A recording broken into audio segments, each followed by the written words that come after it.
Hi everyone, Mike here with June 2019 Merch by Amazon sales update.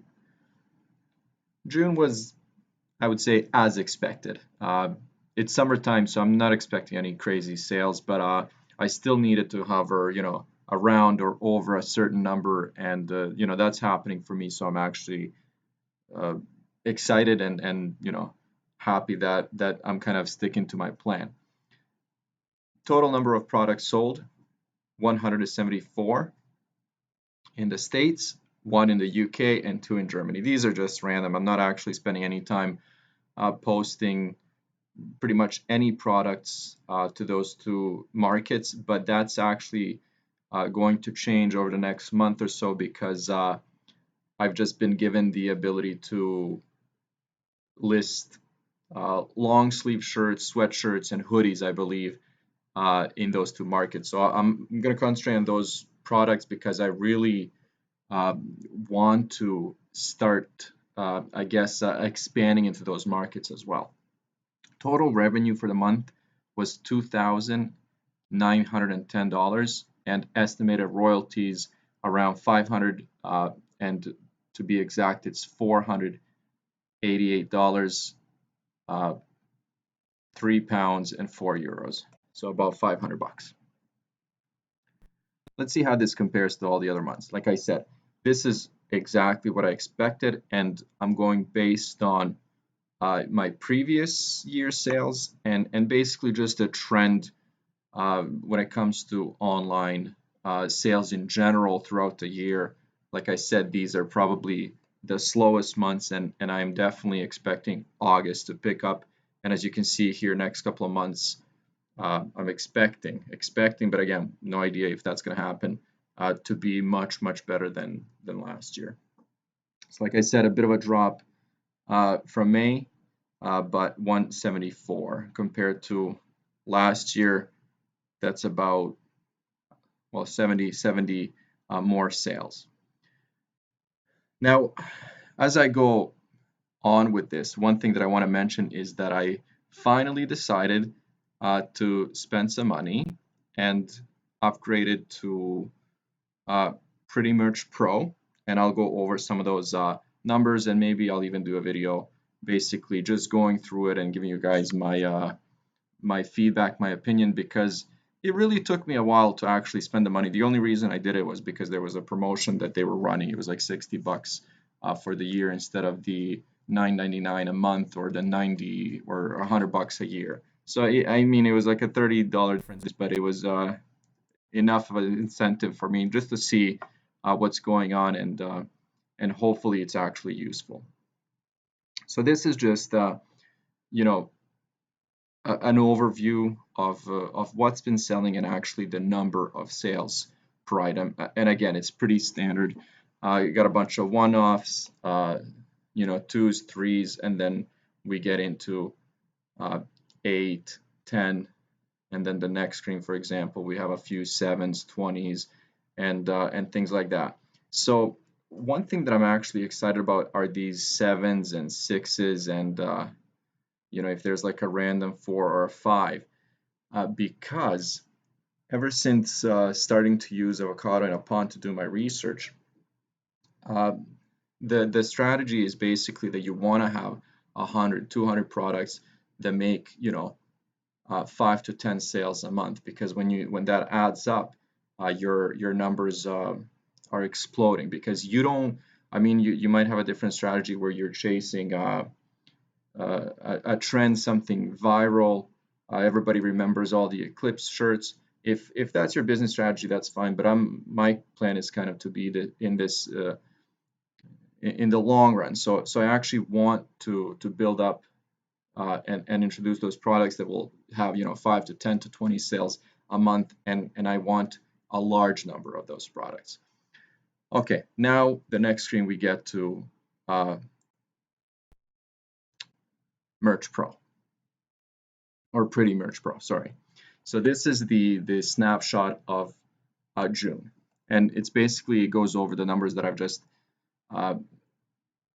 mentioned, but it organizes things in a very specific way where you can actually now start to pull out some very useful information to see and maybe kind of to plan forward to put a plan together based on real numbers, real statistics instead of guessing, what's been good and analyzing large amounts of data through Excel. This is all basically organized. So as you can see here, 61% of my sales have been pop sockets.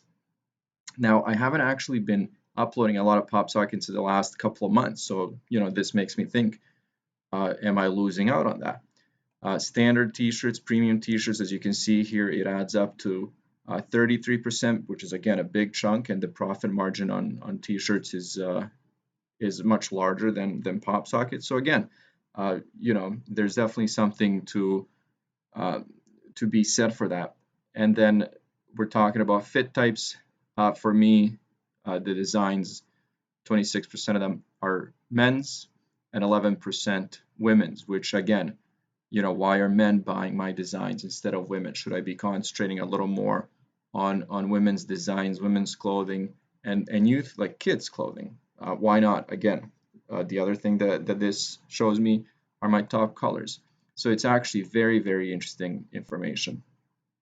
The other analytics, as you can see here, that provided are average numbers of sales, and then you can see here, for example, the profit margin that you're earning, which is also actually organized in the next screen, which is this screen right here, and it basically tells me that my average for June, average royalties per day are $16. So I'm making $16 in profit a day on average. As you can see here, like there are certain days where I'm pushing 30 and everything, but then I have a few days that are under 10, like for example this one here, one sale.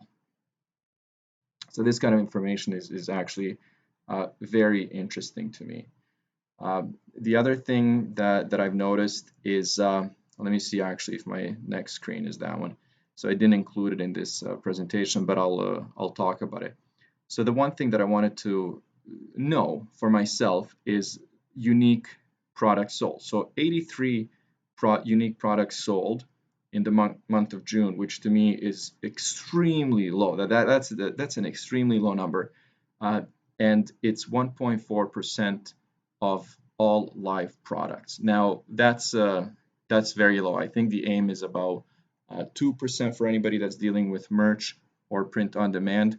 And this actually kind of sparked my interest, and I wanted to see my overall sales. And I have actually, out of the total number of products ever listed, my percentage of sales is over 10%, which to me is a fair number. I mean, I wish that was, a much higher number, but I understand that's not going to happen. So 10% of all products ever listed, overall, since I started working with merch, has been over 10%, which is amazing to me. Because what happens sometimes, for example, I'll jump on one theme and I'll list about 200, 300 products of a similar or the same theme, and then you learn that maybe 7 or 10 of those products have actually sold and continue to sell, and then the other 250 products come down due to no sales. So that's kind of the reality of it. But if you're in it for the long run, that's going to happen. And then this is again just a bit of a difference. It's the same numbers that we've gone over, but it actually shows you in a different graphic, and it talks about top colors, and there's some some images here. But again, 61 of my sales were pop sockets, about 33% in total premium t-shirts, and look at this, one sweatshirt the whole month, right? One long sleeve shirt. So again, I have to look at those. I have to look at the numbers of these products that I have live, and why are they not selling? Is it my pricing? Is it my designs? But this is interesting. I just started listing tank tops, and I have 7 sales compared to some of these products that I've had live for months, and I'm getting 1 sale. So anyways, very interesting. The other thing that I've actually already started doing is looking at my top colors, and I'm listing, for example, when I list products, I make sure that maybe 7 of these are definitely included depending on how they look on the design. But I mean, this kind of stuff is actually very, very useful. So I'm going to be looking at these numbers, over the next couple of weeks and adjusting some of my listings, some of my, for example, pricing. Uh, but uh, but again, so far pretty much pro. For now, I'm going to hold basically any strong opinions because I still want to kind of look at the data that's provided through the app. But overall, right now, I would say useful so far. Again, I'm not making any decisions right now regarding how I feel about it because I was very hesitant for a while, but I've spent the $60. Who cares? And we'll see if it helps. Anyways, if you have any questions, any thoughts, any opinions, please leave a comment down below. Let me know how you guys are doing, what's going on, any expectations for August, September, what kind of numbers are you looking at, and we'll share some points. As always, thank you for watching.